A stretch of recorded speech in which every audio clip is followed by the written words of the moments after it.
J'ai été approchée par une chaîne pour une émission très connue. Voilà, c'est un de nos projets actuels avec Enzo. On est très contents, très excités. On a un peu peur en même temps. Est-ce vrai que déménager à Dubaï fait partie de tes projets? Si oui, pourquoi? Aimerais-tu faire Danse avec les stars? Alors, un truc que je vous ai jamais dit, c'est que j'ai été biche première vidéo ici où je suis brune. Si vous n'avez pas suivi ce qui s'est passé, rendez-vous dans le petit, dans la vidéo de transformation où je passe avec vous en vidéo de brune.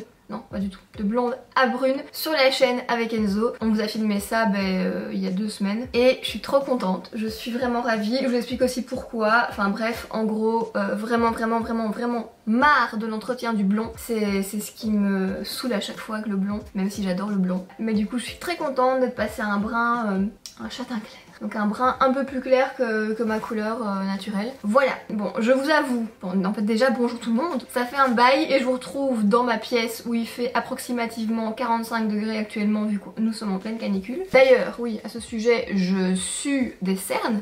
Je sais même pas comment c'est possible.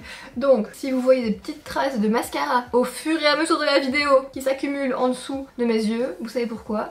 Alors je vous reviens pour une petite foire aux questions, étant donné que ces derniers mois ont été, on va dire, chamboulés, en tout cas sur YouTube. Il y a beaucoup de choses qui se sont passées. Je voulais refaire une petite mise à jour avec vous, refaire un petit point. Je vous ai demandé sur Insta de me poser toutes vos questions, vous en aviez bien évidemment. Donc on va commencer. D'ailleurs c'est sur Instagram que je vous parle au quotidien de ce qui se passe dans ma vie. D'ailleurs ce changement capillaire, vous l'avez vu en exclusivité sur Instagram, donc venez m'y rejoindre. Mon pseudo est juste ici, pareil sur Snap, je vous raconte ma life, mais quand je commence à parler je m'arrête plus, donc c'est là-bas aussi qu'il faut venir. Hier soir, oui ça je vous l'ai pas encore dit vu que j'ai pas encore eu l'occasion de vous le dire sur les réseaux, donc ça vous le savez ici en premier. Hier soir j'ai refoncé un peu ces petites mèches qui étaient un peu trop claires, donc j'ai refoncé d'une teinte. Et mon brun a très bien survécu au premier shampoing, au deuxième un peu moins, donc j'ai refait hier une petite colo, exactement la même couleur que j'avais avant, hein, mais je l'ai refaite un peu sur les mèches de devant. Voilà. Alors, j'ai envie de dire que je me suis avancée un peu trop vite sur mes explications en intro, vu que la première question est pourquoi tu as changé de couleur de cheveux. Comme je vous le disais, bon je vous explique un peu plus. Marre de l'entretien du blond, mais je résistais de ne pas redevenir brune parce que bon, déjà pendant le confinement, étant donné qu'il fallait attendre plusieurs mois sans aller chez la coiffeuse, mes racines avaient vraiment poussé, du coup j'avais vraiment hésité à me refaire brune, ça commençait à me saouler et je me disais non vas-y, si c'est juste parce que là pendant le confinement t'es saoulée, après le confinement ça ira mieux, et en plus je voulais être blonde au mariage. Donc j'ai été blonde au mariage civil, si vous avez vu les photos sur Insta. Enfin, j'étais blonde. Et puis je me disais, oh j'aimerais bien être blonde aussi dans ma longue robe, donc pour la fête, qui allait normalement avoir lieu prochainement. Et puis la Belgique a encore mis de nouvelles mesures par rapport au coronavirus et a réduit les fêtes de mariage et toute autre fête à 10 personnes, ce qui pour le coup nous arrangeait pas. Là on a un petit mariage mais quand même, voilà, on voulait fêter ça avec un peu plus de monde et un peu plus de proches, donc cette fête a été de nouveau remise en question. Et là, il n'y a plus rien qui me retenait. Là vraiment genre, je me suis dit non, je peux encore attendre des mois blonde, parce que j'avais vraiment l'envie de redevenir brune et d'avoir une couleur plus uniforme, parce que le blond est très, enfin le blond en tout cas sur quelqu'un qui est très foncé comme moi, c'est joli quand tu viens de faire les racines, c'est joli le premier mois, même s'il y a un peu de racines le premier mois ça choque pas, mais après moi ça me saoulait, donc c'était trop d'entretien, trop d'allées et venues chez le coiffeur, voilà. That's why, et je suis franchement très contente, je ne regrette absolument pas pour l'instant, je suis hyper ravie. Et j'adore ce brun un peu plus clair que ma couleur, que en fait je n'ai jamais fait. C'est la première fois que j'ai un brun plus clair que mon châtain à moi qui est très foncé, et je voulais essayer avant de faire directement un foncé, et je me suis dit si j'aime pas, au pire je referai un foncé. Je vois que mes cheveux se mettent n'importe comment on dit. Ensuite, du coup grosse question, pourquoi vous êtes moins présent sur YouTube? Alors ça, si vous nous suivez sur la chaîne avec Enzo, on en a parlé sur la vidéo à propos du mariage, parce qu'on a répondu à quelques-unes de vos questions aussi concernant ce qui s'était passé par rapport à notre mariage, vu que ça s'est fait assez rapidement sans qu'on vous prévienne qu'on allait se marier à ce moment là. Donc cette vidéo aussi je vous la mets dans le petit i. Comme on vous l'a expliqué brièvement, je vais le réexpliquer ici aussi rapidement. Ma réponse en fait elle va aussi se compléter avec d'autres questions qui arrivent dans ce que vous m'avez demandé. On a été vraiment pendant beaucoup d'années presque exclusivement dédié à YouTube, plus qu'à d'autres plateformes, et vraiment voilà, moi ça faisait 8 ans que j'étais sur YouTube avec un rythme régulier, soutenu, et on arrivait à un moment de notre vie avec Enzo où on avait, en fait non, ça fait déjà 1 an ou 2 qu'on a plein de projets, plein d'idées en tête, plein de choses qu'on veut accomplir, que ce soit dans le domaine privé ou professionnel, et on On pensait réussir à accomplir ces choses en parallèle de toutes nos activités sur les réseaux, que ce soit YouTube à un rythme régulier, Instagram à un rythme régulier, Snap à un rythme régulier, bon bref, et tout ce que vous ne voyez pas, donc tout l'administratif qui va avec en fait une société. Et à un moment donné, on s'est rendu compte qu'après 2 ans avoir essayé de tout cumuler, on n'y arrivait pas, et vraiment ça commençait à peser sur notre morale, on se voyait plus avancer, et donc on s'est rendu compte qu'il fallait faire des choix et prioriser en fait et dégager du temps. Et ben y a pas photo dans toutes nos activités sur les réseaux, les vidéos. Avec 2 chaînes YouTube, c'est ce qui nous prend le plus de temps et on avait besoin de se dégager du temps, donc on a décidé d'avoir une autre philosophie par rapport à nos chaînes, c'est-à-dire d'avoir un rythme moins régulier et de vraiment avoir des publications plus spontanées. Voilà, c'est comme ça que maintenant on se sent bien et c'est comme ça qu'on a envie pour le moment d'agir sur YouTube. Ça veut pas dire qu'on arrête, c'est juste qu'on avait besoin de se dégager du temps pour des projets et puis moi aussi pour d'autres raisons dont je vous parle juste après, mais clairement ça nous fait du bien, c'est ce qu'il nous fallait à ce moment-ci. Bref, je m'arrête là, on reprend ça par après. Mais en fait, ça je vous l'avais expliqué sur Instagram il y a un petit mois, donc c'est là aussi où je vous explique ce genre de choses parce que vous vous posiez beaucoup de questions. Donc venez sur Insta. Est-ce que tu te sens changé depuis ton mariage avec Enzo? Est-ce que ça a renforcé le lien? Alors non, le lien il est là depuis 9 ans donc il n'a pas été renforcé parce que voilà, c'est pas comme si on se mariait après 1 an ou 2 de couple. On est vraiment voilà, ensemble depuis très longtemps. Par contre, oui, on se sent changé dans le sens où on est mari et femme, on n'est plus juste concubin, enfin comment je peux expliquer ça? On n'est plus copain, copine, on est mari et femme et c'est pour ça qu'on s'est mariés en fait, donc c'est ce qu'on voulait, c'est ce qu'on recherchait, ce statut entre nous, pour nous, parce qu'on avait besoin d'être mari et femme, je sais pas quoi dire d'autre, voilà. Allez-vous refaire des travaux dans la maison, sinon continuez comme ça avec Enzo, gros love. Merci, gros bisous. Dans la maison, oui, on fait des travaux tout le temps, j'ai l'impression, enfin des travaux, des rénovations. On vous a montré quoi? Cette pièce, enfin une autre partie de cette pièce, notamment dans le dernier vlog avec Enzo, où je change ma couleur de cheveux, et on envisage encore de terminer la buanderie, une 2e salle de bain, donc si on fait ces rénovations pendant des périodes où on vlog, bien sûr on vous montre à chaque fois l'avant-après, c'est trop satisfaisant de voir en vidéo l'avant-après, que ce soit pour le jardin, pour les travaux, je vous jure, on a l'impression qu'on l'a fait comme ça en 2 secondes alors que ça nous a pris 3 mois, mais bon bref. Une prochaine émission de télé, ça aussi je vous l'ai expliqué dans un vlog durant les vlogs presque normaux, donc vlog de confinement en fait. J'ai été approchée par une chaîne pour une émission très connue. Toujours dans l'univers de la beauté, du changement de look, etc. J'ai réfléchi quelques jours et après j'ai pris la décision de décliner la proposition. Voilà, comme je vous l'avais dit dans le vlog, il y a des choses qu'on refuse parfois à certains moments de notre vie et c'est pas mal pour autant, c'est juste faire des choix. J'avais besoin à ce moment-là de ma vie de pas devoir être à Paris pendant des semaines et des semaines. J'étais concentrée sur autre chose, j'avais besoin de travailler sur autre chose dans ma tête. On y reviendra après. Mais du coup voilà, c'est une proposition que j'ai déclinée. Mais en tout cas en Belgique on a par contre actuellement une chronique dans une émission belge qui est une émission qui passe tous les samedis sur la 1. Et on unbox des produits parfois assez chelous et apparemment le concept vous plaît. Vous nous taguez à chaque fois quand vous nous voyez, ça nous fait trop plaisir et on a kiffé faire cette émission. Clairement c'est super cool, ça passe tout l'été donc vous avez encore plusieurs semaines devant vous pour nous voir. Peut-être ça va se prolonger, peut-être pas, on verra, mais en tout cas voilà pour le point télé. Quel est ton rapport face à l'année 2020? Puis il y avait aussi dans le même style comment gérer le stress. Cette année est assez horrible pour moi. Comment as-tu vécu ton confinement au niveau émotion? Et ça c'est vraiment 3 questions que je mets ensemble auxquelles je vais répondre maintenant d'un coup. Oui, donc ces questions concernant le confinement, je pense que pour tout le monde ça a été très difficile. Je dois dire qu'au début je m'en sortais pas mal et j'étais contente d'avoir un peu de temps, on va dire, entre parenthèses, et je vivais ça bien d'être à la maison parce que je suis assez casanière, vous le savez. Mais après ça a commencé à devenir vraiment compliqué pour tout le monde. En fait, même si on s'en rend pas compte tout de suite que c'est compliqué, on a le contre-coup après, le contre-coup psychologique, c'est ce que j'ai eu un contre-coup. J'ai eu des moments pas chouettes, j'ai eu de l'anxiété et je pense que pour beaucoup de personnes tout ça nous a permis de nous recentrer sur des choses essentielles et ça nous a permis de réfléchir sur plein de trucs. Et moi ça a vraiment été un élément déclencheur pour certaines choses dans ma vie. Voilà, une certaine façon de vivre que je voulais changer. Je me sentais en fait piégée dans une cage malgré moi pour plein de choses dans ma vie, que ce soit professionnellement parlant comme je vous le disais parce que je me voyais pas avancer, que ce soit mes projets personnels parce que je me voyais pas non plus avancer. Quand je vous dis un projet personnel, ça peut juste être en fait une envie de changement de style de vie. Et bon, j'ai pas envie d'étaler ma vie privée en détail, mais en tout cas ça m'a vraiment permis de me rendre compte de ce qui était essentiel et de ce dont j'avais vraiment besoin pour me sentir en paix et sereine dans ma tête. C'est-à-dire que simplement j'avais besoin de me reconcentrer à nouveau sur moi et d'à nouveau faire les choses pour moi, que ce soit les choses pro, donc par exemple ne pas me forcer à tenir un rythme sur YouTube si mon cœur me demandait de développer d'autres choses, de m'autoriser à prendre du temps pour ces autres choses, m'autoriser à prendre du temps juste pour souffler et ne pas me sentir enfermée dans un rythme qui ne me convenait plus, que ce soit au niveau personnel, de m'autoriser à ne plus vouloir faire des choses pour d'autres personnes, mais accepter d'être égoïste un petit peu pour moi, parce que voilà, vous ne me connaissez pas vraiment, enfin sur un plan privé, personnel, voilà, mais en tout cas je suis quelqu'un qui essaye énormément de rendre heureux les autres et de faire mon maximum pour les autres, quitte à moi au final ne pas être heureuse. Voilà. Bon, et bien sûr ça n'a rien à voir avec Enzo évidemment, au contraire on est vraiment pour ça, enfin pour ça et pour plein d'autres choses des âmes sœurs, mais on pense vraiment de la même façon.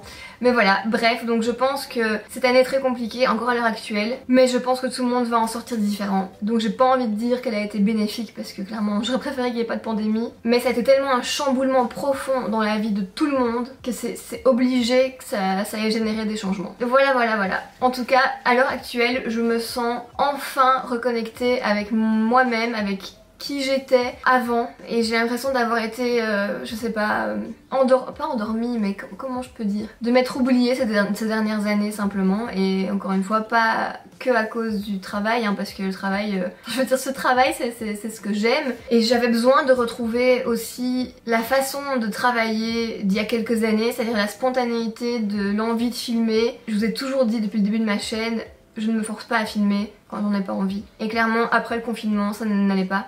J'avais pas envie de filmer, je n'avais pas d'idée, j'avais pas le moral, j'arrivais pas à créer des vidéos, j'allais pas venir en vous faisant favoris du mois de mai, mon haul du mois de juin, enfin c'était pas possible. Et là je me sens dans une phase où ça va mieux, où je retrouve un peu mes repères d'antan, si je puis dire. Voilà, et je suis contente de filmer cette vidéo, ça me fait vraiment trop plaisir. Alors, ça c'est une question que j'ai pas compris. Est-ce vrai que déménager à Dubaï fait partie de tes projets? Si oui, pourquoi? Alors non, je pense qu'on s'est mal compris. En fait, quand on s'est mariés, quelques jours après, j'ai pas arrêté d'avoir des questions sur pourquoi on s'était mariés, si c'est parce qu'on prévoyait d'avoir un enfant, si c'est parce qu'on prévoyait un déménagement à Dubaï, parce que oui, pour aller à Dubaï, il faut être marié, enfin c'est mieux d'être marié. Donc il y a beaucoup de gens qui se marient avant un déménagement à Dubaï. Et donc j'ai fait une liste sur Instagram en story de toutes les choses pour lesquelles on ne s'est pas marié. Et donc j'ai dit non, on ne s'est pas marié pour avoir un enfant, on ne s'est pas marié pour aller à Dubaï, on ne s'est pas marié parce qu'on a une pression de nos familles, on s'est juste marié pour nous. Donc voilà, c'est peut-être t'as mal lu ce que j'ai écrit, mais on ne déménage pas à Dubaï. Comment as-tu vécu le mariage avec Enzo par rapport au report de date, de ne faire que le civil, et ensuite comment s'est passé le mariage malgré la réglementation du Covid? Alors le civil, nous on comptait déjà le faire en petit comité juste avec nos parents, et c'était le nombre de personnes autorisées au final pendant le Covid. Donc on a maintenu nos plans, c'est-à-dire de le faire à un petit comité, très cool, après un petit bout de gâteau, une coupe de champagne, on était très contents comme ça, et on savait que la fête arrivait quelques semaines après. Quand il y avait la première vague du virus, on avait déjà déplacé la fête, on l'avait reculé pour espérer que ça aille mieux en fin de saison des mariages. Au final pas du tout, vu que maintenant la Belgique, comme je vous dis, restreint de nouveau les fêtes et les mariages. Donc on a pris la décision de reporter à une date qu'on ne connaît pas encore, qu'on n'a pas encore voilà, fixée. Et ce deuxième report a été un petit coup dur, surtout quand il y a quelques jours on a reçu nos faire-part, enfin nos invitations de la réception, qu'on a fait imprimer juste avant les nouvelles règles imposées par le gouvernement belge. Donc je vous avoue que quand on les a reçus, au-delà de la perte financière, mais je veux dire, là on a vu sur papier notre date de mariage et tout, et là on était triste quoi, c'était pas une bonne journée ce jour-là, mais écoutez, que voulez-vous, je pense que tous les mariés de 2020 regrettent le choix de cette année. Enfin, c'est ce que je dis tout le temps, on est ensemble avec Enzo depuis 9 ans, et on a choisi vraiment la pire année, mais en même temps, le fait qu'on soit mariés civilement pour nous c'est le plus important. Donc on est déjà pour ça hyper reconnaissant d'avoir pu se marier, que la commune ne soit pas fermée. Enfin, que les mairies ne ferment pas, commune c'est mairie. Voilà. Donc quel est le plus gros projet que tu ou vous deux êtes en train de préparer? Changez pas. Alors le plus gros projet actuellement, on le mène depuis un petit mois. On se lance dans des projets immobiliers. C'était notamment des projets qu'on voulait mener depuis longtemps, enfin depuis un an. On n'arrivait pas. parce que ça demande du temps, de l'investissement, de temps et financier bien sûr, mais on n'y arrivait pas et ben voilà, grâce à cette période où on s'est un peu permis de se dégager du temps, on avance enfin là-dedans. Donc ça c'est des projets plutôt privés, enfin c'est des projets qui ne sont pas liés aux réseaux sociaux, mais c'est des très gros projets et on est content de les réaliser ensemble. Voilà, c'est un de nos projets actuels avec Enzo, et on est très content, très excités. On a un peu peur en même temps, mais écoutez, on va s'en sortir je pense. Des nouvelles collabs pour des produits personnalisés made in Luffy, hashtag bougie, hashtag masque. On en reparle fin d'année. Il y a des petites surprises les gars qui vont être... Les projets sont en cours, tout est en cours, je suis très excitée. J'espère que vous allez kiffer. Alors, as-tu le regret ou des regrets de ne pas avoir plus de contacts sociaux dans ton travail, mis à part les mails? Ça, c'est un truc qui ne me pesait pas du tout ces dernières années, parce qu'on est assez solitaire avec Enzo, voilà, ça nous convenait comme ça. Mais depuis un an, et ça fait partie des choses qui doivent changer dans notre vie, depuis un an, on a vraiment un manque de contacts sociaux. On ressent ce manque, le manque pas seulement professionnel, mais aussi privé, parce que de par notre métier, on ne fait plus certaines choses, faut le dire. C'est comme ça fait partie du métier, mais c'est vrai que ça nous manque et ça peut peser sur le moral d'un être humain de ne pas avoir de contacts sociaux. Je pense que tout le monde pourrait en pâtir. Vous savez quoi, c'est un truc de ouf hein. Mais en décembre 2019, c'était la fin d'année et on faisait un peu le point sur justement ça, nos contacts sociaux dans notre travail. Et on se disait tiens comment serait notre vie si on avait des collègues par exemple dans un autre travail. Et j'ai dit à Enzo, c'est quoi cette année, je veux qu'on change un peu les choses pour avoir plus de contacts sociaux. Parce que bon, même si on a quand même beaucoup de contacts sociaux quand on va à des événements, des voyages presse, des choses comme ça, c'est pas un contact social qui est récurrent et quotidien. Je lui disais 2020, je veux que ce soit une année différente. Putain mais je peux te dire que l'année a été différente hein. Là mon gars 2020 elle a été exceptionnelle, elle a une année qu'on n'a jamais connue hein. Donc écoutez, j'ai envie de dire reportons ces projets à 2021. Actuellement, je pense que le confinement n'a pas du tout aidé parce qu'on est encore plus en manque de contacts sociaux actuellement, étant donné que peut-être vous le savez si vous nous suivez ou si vous me suivez sur Snap ou sur les réseaux, je suis toujours en confinement. C'est-à-dire que même quand le confinement a été levé, nous on est resté très prudents, on n'est pas retourné au resto, on n'est pas retourné voir des amis, on n'est pas retourné dans des bars, on a toujours pas fait tout ça. On a juste vu nos parents pour le mariage et on a juste vu deux de mes cousins, mais c'est tout parce qu'on n'est pas confiant de voir plus de monde. Là oui ça pèse mais on prend sur nous, on espère pas péter un câble à un moment donné parce que clairement on comprend que c'est hyper dur pour tout le monde et que tout le monde a envie de revivre un peu librement et normalement. Mais ce qui se passe est quand même un peu inquiétant, donc nous on reste sur nos gardes. C'est compliqué mais écoutez je sais pas comment cette année va se finir, c'est une année de ouf. Alors, une question qui revient régulièrement, hyper souvent. Aimerais-tu faire Danse avec les stars? Je voterai pour toi à coup sûr. C'est trop gentil, merci.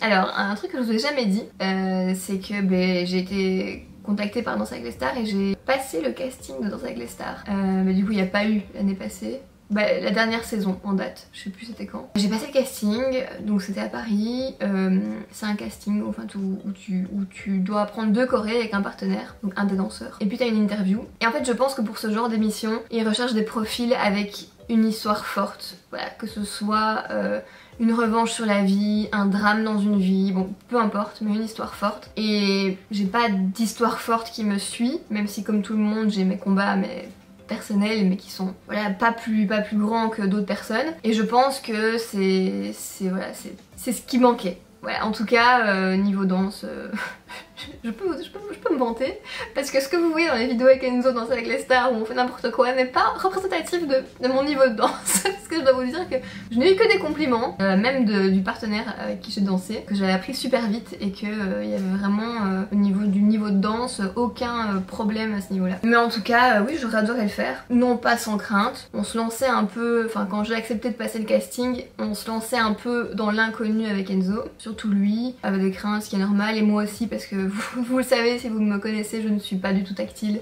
À part Enzo, je déteste qu'on me touche, même qu'on me tapote l'épaule ou qu'on me touche les cheveux, je n'aime pas. Donc même moi j'appréhendais ça. Mais voilà, écoutez, c'était super cool en tout cas le casting et je suis contente d'avoir appris comme ça des chorés.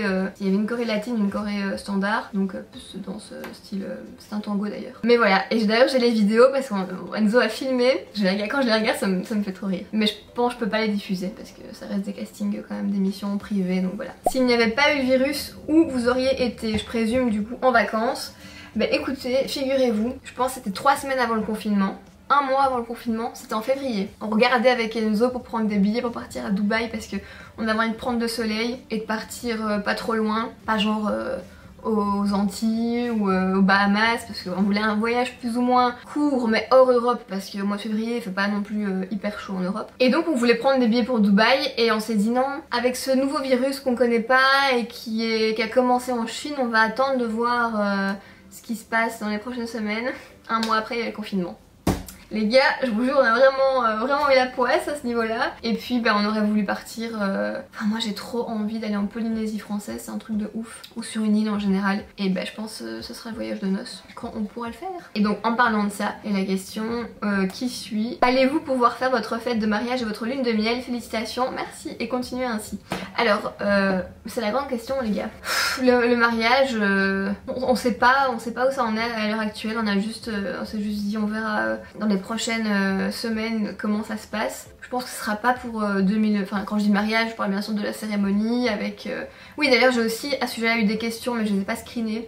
Pourquoi j'avais une robe courte pour mon mariage? En fait j'ai pris une robe courte pour le mariage civil parce que je savais que le mariage, enfin la réception, la fête, la cérémonie, appelez-la comme vous voulez, arrivait quelques semaines après et que là bien sûr j'allais avoir une robe longue et je voulais quelque chose de beaucoup moins formel, de beaucoup plus décontracté pour la commune, donc la mairie, pour vraiment que je sente une différence après lors de la fête. Parce que si j'avais mis une robe longue à la commune pour le mariage civil, j'aurais pas eu cette excitation de passer une robe longue après pour la cérémonie. Voilà, et je voulais garder vraiment le moment de la robe longue dédié à la cérémonie avec tous nos proches. Je vais pouvoir attendre un petit bout de temps. Voilà. En tout cas j'ai vraiment trop hâte de mettre ma robe, c'est une robe sur mesure. Voilà, je vous en reparlerai en temps voulu. Bien sûr Enzo ne connaît pas ma robe, je ne connais pas son costume est déjà prêt, la mienne est en train d'être faite. Donc voilà, écoutez, j'espère que cette petite vidéo mise à jour vous a fait plaisir, j'espère que vous avez pu passer un bon moment en ma compagnie, en m'écoutant répondre à ces questions et que ça a pu aussi vous permettre de comprendre un peu ce qui s'est passé ces dernières semaines et ces derniers mois chez nous, dans notre vie. Et en tout cas merci de tous vos messages sur les réseaux sociaux concernant notre mariage, toutes vos félicitations. On est vraiment heureux de vivre ça avec vous, on est heureux de partager toutes nos aventures avec vous sur les réseaux, c'est un pur bonheur et je vous considère vraiment comme une grande famille, comme la MIFA. Voilà, les plus anciens s'en rappelleront. La MIFA est devenue les petites biches, tout simplement. Mais voilà, merci d'être là depuis tant d'années, ça me fait chaud au cœur et puis merci de toujours être dans le même mood que nous. Enfin, on a vraiment de la chance d'avoir une communauté qui nous comprend et avec qui on est aussi sur la même longueur d'onde, donc ça nous fait hyper plaisir. Et voilà, venez sur les réseaux, c'est là où je vous parle le plus souvent, où je vous explique plein de trucs. N'oubliez pas Instagram, je vous mets le pseudo ici. Et puis nous on se retrouve très vite, soit chaîne avec Enzo dans des vlogs, pourquoi pas, si on en refait, je pense qu'on va en refaire. Et puis très vite ici pour une prochaine vidéo, d'ici là portez-vous bien. Mouah.